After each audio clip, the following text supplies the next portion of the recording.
guys, so we are just driving out of Aurelia. We're on our way to Grove, Ontario, a small hamlet. What is it, about maybe 10 minutes outside of Aurelia? Yeah, about that. And where we are going, there is a church that has quite the backstory, and also a cemetery right beside it, very old. We'll talk about it when we get there, but it's going to be really interesting because apparently there may be paranormal activity there, especially on a day that is rainy or overcast like it is tonight. Yeah, stormy nights. Stormy nights, according to local lore. So we're going to go check it out. But one thing you have to see is this amazing driveway that leads up to this absolutely beautiful church. We'll have to go there during the day to show you because it's just stunning, but it's also going to be pretty cool in the evening. We got everything pretty much that was on the new Burger King menu, the new Addams Family themed items. We'll see you there.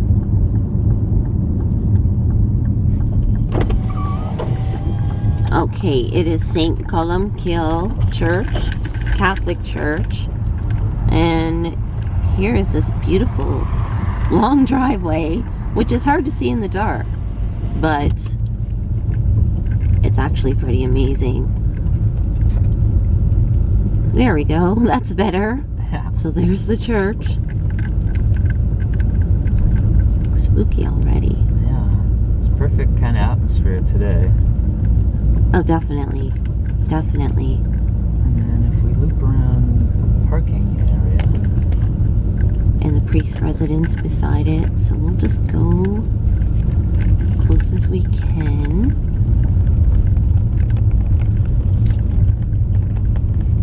Honestly, it's an absolutely stunning church. I don't know where. Go around. So. Ooh, it is creepy. Like, it looks like a church from a horror movie.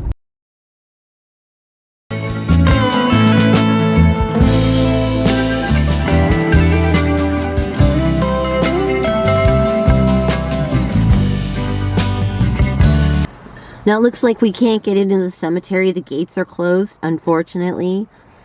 One of the priests that were part of this parish, passed away very long time ago, and his spirit is said to, I guess, haunt the grounds or possibly inside the church. Now, this wasn't the original church. It wasn't actually where he did his sermons. The original church was built in 1855. It's just a little wooden frame church. The reverend at the time was called Reverend John Sinnott, and the location of that church is now where the vault is on this land. Somewhere, a cemetery vault. Yeah, so the cemetery vault, so that would be to the left-ish of the rectory, which we cannot get to, unfortunately. Danny's pretty schooled on this, so I'm going to let him do some talking.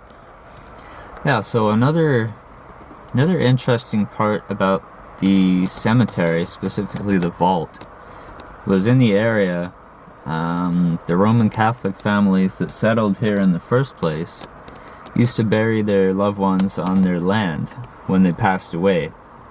And once this church was established, they moved all the bodies from their private lands into the cemetery here. And word has it that it disrupted a lot of the spirits. And the first settler in the area was Patrick Corrigan, who's also buried here. So this is, it seems to be a pretty major Irish community. So, what I mentioned earlier about the priests sort of attached to the land of the church, and is possibly haunting the church. Some people chalk it up to, you know, the Irish sort of doing what they do with stories, adding, you know, embellishing, adding a little sprinkle of magic to the stories. Yeah. And also, though, there are a lot of paranormal investigators that have investigated the area, and there usually is some action. It's not to say that it is that priest. I mean, that's sort of the major person that's tied to the lore. But like Danny said, there are also some disturbed spirits that were original settlers in the area. And apparently he had pledged to do a certain amount of sermons before he left the church.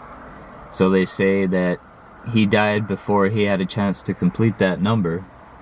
So the spirits that are seen or experienced is him returning to fulfill his duty, I suppose would be the word.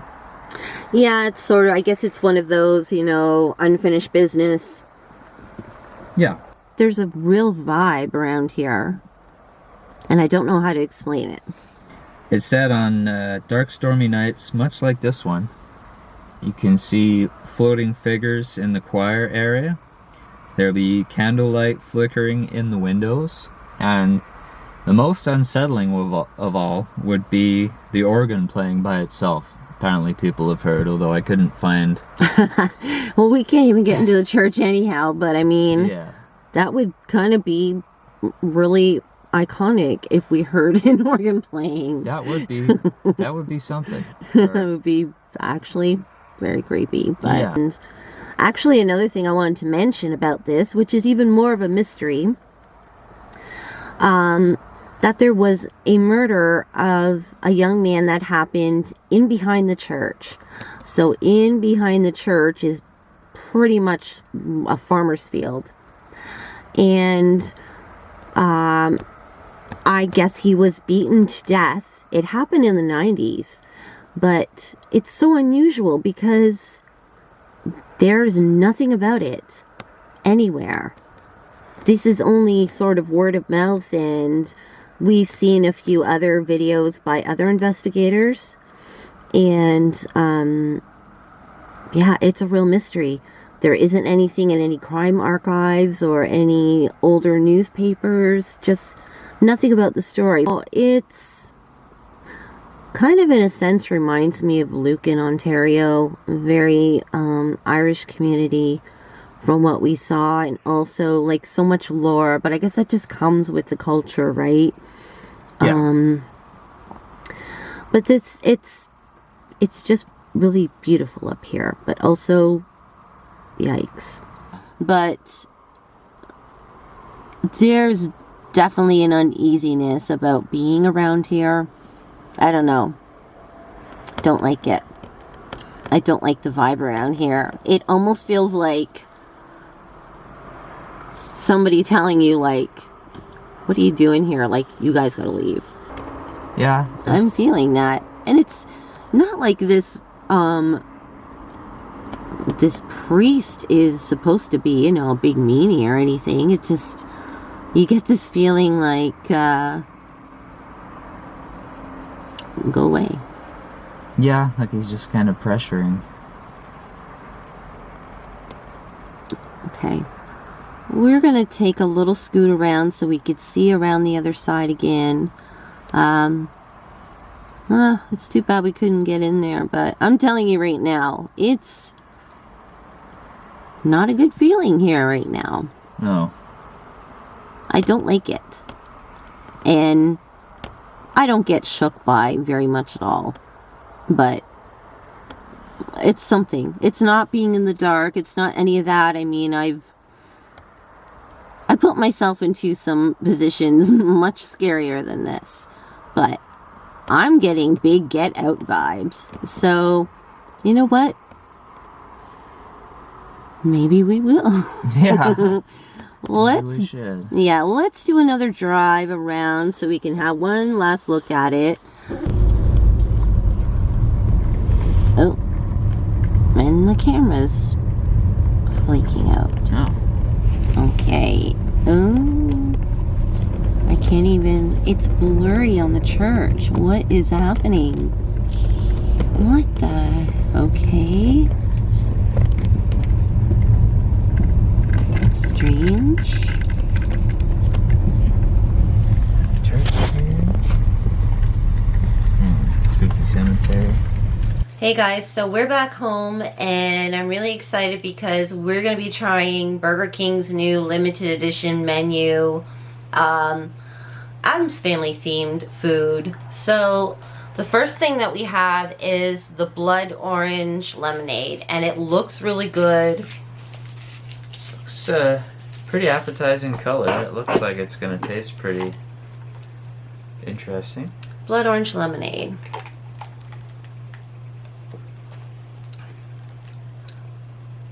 Oh, it's good. It's got that blood orange kick to it though, so really lemony with that sort of blood orange, what would you call it, bitterness? Yeah, a little kick at the end there gets you. Ooh.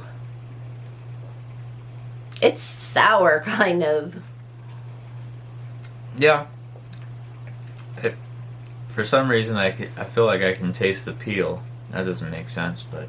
No, it's just really bitter. Like, blood orange is so bitter, and then mixing it with a sour lemon. It's got the zest. Yeah, it's not really sweet, so actually... Not bad. Pretty good. Yeah. The next thing is a milkshake, and it's... I believe it's called Morticia's Creepy Milkshake. Anyway, it's Morticia themed. If I have that title wrong, I will like put it right here and correct it. Yeah. If there's nothing there, yeah. I was right. Yeah. So, Morticia milkshake. So, I took a picture of it earlier because this is just like not going to do it any justice. So, it's a chocolate milkshake and it has purple and chocolate cookie sprinkles. Looks like crumbles. Cookie crumbles. Crumbles, yeah.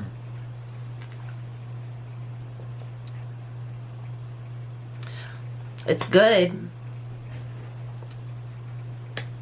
Tastes like a chocolate milkshake. Was there anything to the purple crumbles, or it's... I don't know if it adds anything besides texture.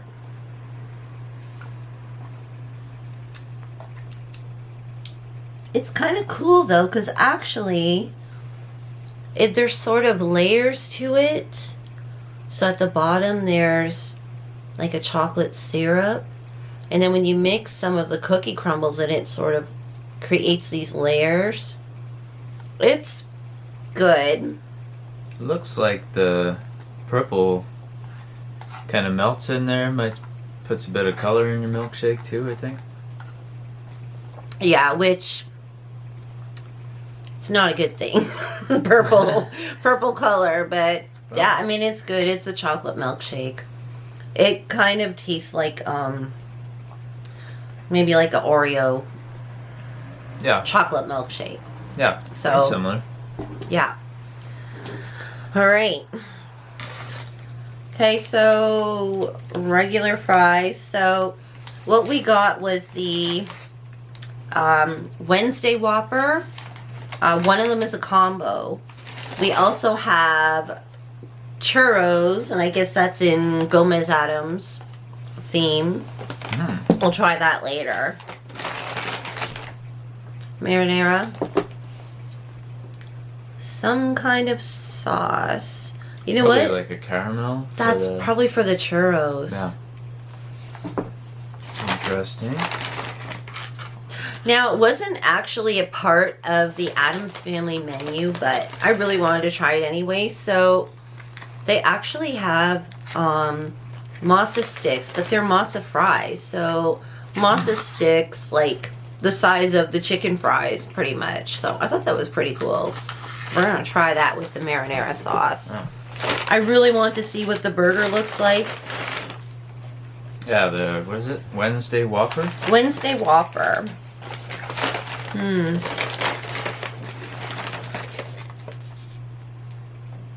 Yes, they're both the same. Mine didn't have tomato on it. I don't like tomatoes on burgers. Not. No, she loves tomatoes, Yeah. but not on burgers. Like a nice, fresh, cold tomato on, like a freshly grilled burger is yum. But not when they just sort of stick it all together and... Okay, so... This is the Wednesday Whopper, and...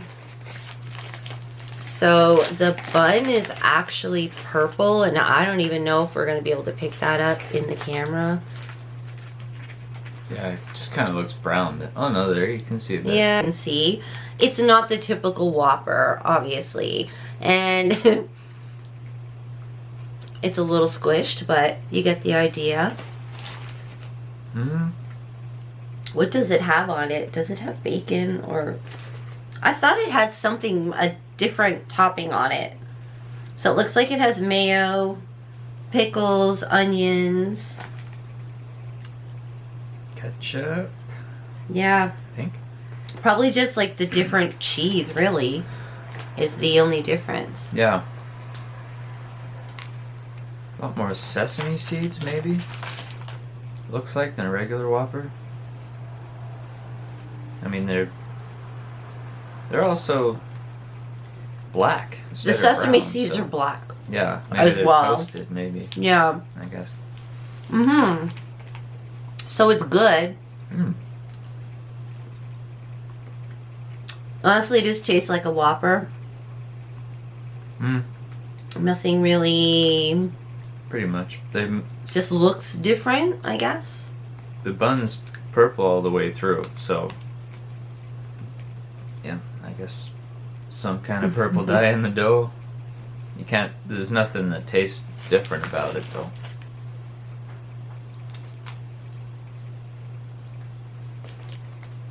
I mean, it's good. Yeah. I like Burger King. It's still Burger King, so it's good. Yeah, we really like Burger King. I think we don't eat out very much, but I think if we had to choose between McDonald's and Burger King, then it would usually be Burger King. McDonald's, I don't know. McDonald's isn't what it used to be, so... Okay. So like I said, I love matzo sticks. I just had to try these matzo fries, and apparently it was a limited time, so... Well, we'll see. It's basically it's the same a as the matzo skinnier sticks. matzo stick. Yeah.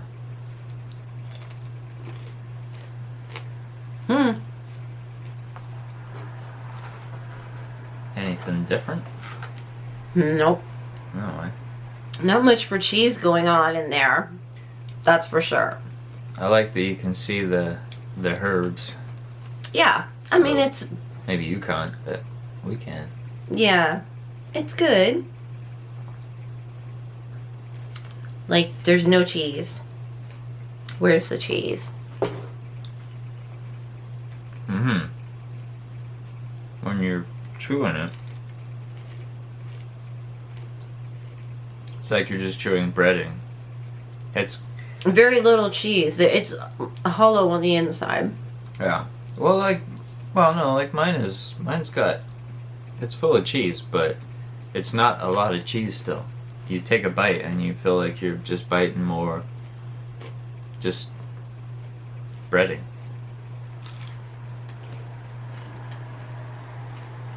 It's good. I don't mind the matzo sticks from Burger King anyway. Tastes the same, skinnier, less cheese. So one last thing to try. And I gotta say, there isn't even any really special packaging. It's No. just sort of the regular Burger King packaging. Like, even the bag. Like, I was expecting, like Something. Addams Family theme bag or purple or black or something. And that, Nothing. It's strange. It's just... yeah, it just Didn't really try. no. And we had a similar experience with is it Wendy's and SpongeBob? Yeah, Wendy's had a SpongeBob promotion. Well, it was a Krabby Patty burger, so I'm like, we gotta try this. I thought it was gonna look so cool, just like in the show, and Yeah. or at least the bag. And it was nothing. It was literally, they handed it to us in a plain Wendy's bag, and it had normal burger packaging. So Yeah, there was nothing SpongeBob about it. No. Well, you said it was made like a Krabby Patty on the inside, but it was made like a Krabby Patty. Like, if you've seen the episode, yeah, what it goes in a Krabby Patty. Very specific order. Couple of pickles, whatever. Hey, so these are the Gomez's churros, and it comes with the sauce. Which You don't get many churros either. Actually, this is like a 1, 2, 3, 4, 5, 6, 7, 8 churros with the sauce.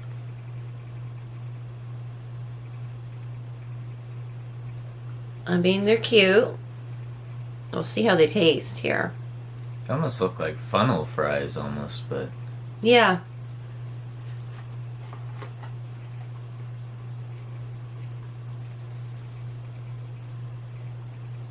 They're cold. So that doesn't help the texture any, but you know what? It tastes good. yeah, not bad.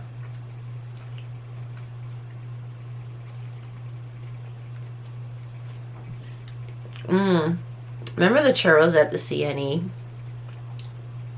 Yeah, those were. CNE food. I wish we would have done videos about it. It was pretty good this year. Pretty good. I have a really bad sweet tooth, so it's no surprise to say that's probably my favorite out of everything. No, That's just me, but not surprised at all. no. It's really good. I mean, it tastes like what you'd expect it to taste like. Texture is... It's changed because the churros are cold. But, I mean, they're really cute. And they definitely taste like a churro. Yeah. And they have the nice powdered sugar and then the sauce. It tastes like something you would get at a carnival. Yeah, it tastes like carnival food. Yeah. Not in a bad way. That's a good thing. Love carnival food. Although what was it we tried at the CNE? So this year at the CNE, one of the features was it the deep fried pickles with chocolate sauce? No, it was a deep fried Oreo with a pickle slice in it. Right. Yeah. So Oreo cookie with a slice of a pickle in it, battered and deep fried, and it was served with chocolate sauce, and I believe there was powdered sugar on it too. Vanilla sauce as well. I didn't mind it. I don't know. I mean, I like pickles and I like Oreos and I like deep fried things, but Oh my god. I don't know. It wasn't bad, actually. Yeah. It wasn't bad. Maybe next year. Anyway, that was an interesting night. We had, the camera had a little bit of a freak out when we were at the church. Like some weird stuff happened with the technology, so we kind of just left because honestly, I wasn't even just saying that. I was getting some weird, like, Get Out vibes. It's like when you go into a small town and, they've had the same community and families living there for a long time, and you're there visiting. It's like when we went to Lucan. You could see it's a very close-knit community. Yeah. And we were like obvious outsiders. But that's sort of what I was getting there at the church. Like, Similar kind of atmosphere. who are you? Like, what are you guys doing here? Yeah. Kind of thing. But we tried. Yeah. Well, It's definitely creepy vibes there. And it's a cemetery. I believe there's got to be some sort of spirits. Well, no doubt. especially the ones that were disturbed, you know, brought there from their family farms, probably where they wanted to stay, maybe when they went, but I don't know. hard to say. I'm on the fence about that because I feel like I'm not so worried about my body, like, once I leave this world. Well, that's true. It could be wherever, right? Or not wherever. Just I wouldn't worry about my physical body if I didn't need it anymore. Yeah, that's true. So, but hey, maybe back in the day, of course they were a lot more religious, like a lot more spiritual back then. So, you know, maybe they would have a big attachment to their body. The thing about this, so, like we said earlier, it was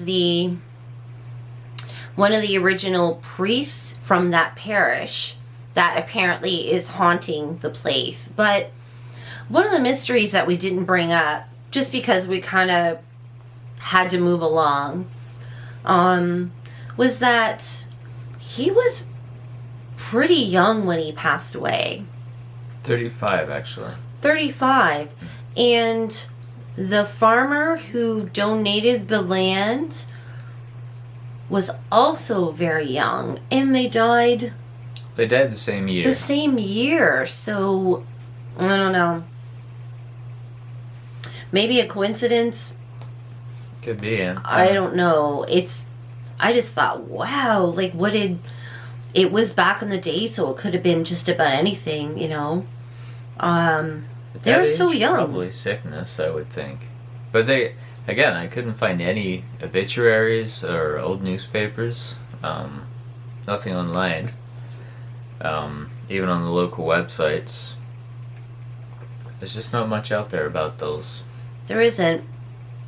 Just a little bit of information from the Historical Association, and a little bit of word of mouth, but that's about it. So it's one big mystery. Mm-hmm. But I just thought I'd mention that because I thought that was very, very strange about the priest who had died.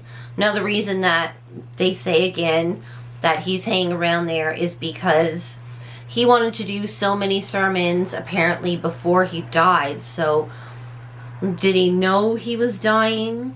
Like, we don't even know the backstory of that. Like, did he know he was dying and he said, okay, before I leave this world, I want to do so many sermons? Or was it a sudden death? Like, 35, not unheard of back then, but also just weird that the farmer who donated the land died the same year. And was he the same age? Or that I'm not sure about, but there was a lot of just really strange things about this place. Anyhow, of all the Addams Family themed food, I don't know, I'm kind of liking this drink. The Whopper was a Whopper. It's good. I don't mind Whoppers. Yeah. It's good either way. I don't know. I think Gomez is spot on with his churro fries. I knew you were going to pick a dessert. Yeah. I don't know. I like also this drink. Gomez. I like Gomez. He's cool.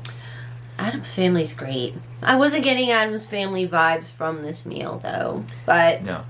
yum. It's Yeah. Burger King. If you like Burger King, you're going to like it. And try this drink before it goes away. Yeah, that's tasty. Blood orange lemonade. Mm-hmm. All right, guys. So sorry it took us so long to make another video, but we're somewhat back. We have very busy lives right now, but we're going to try our best to put out more videos. The next one should be a true crime podcast. Alrighty, we'll see you in the next one. Bye, guys.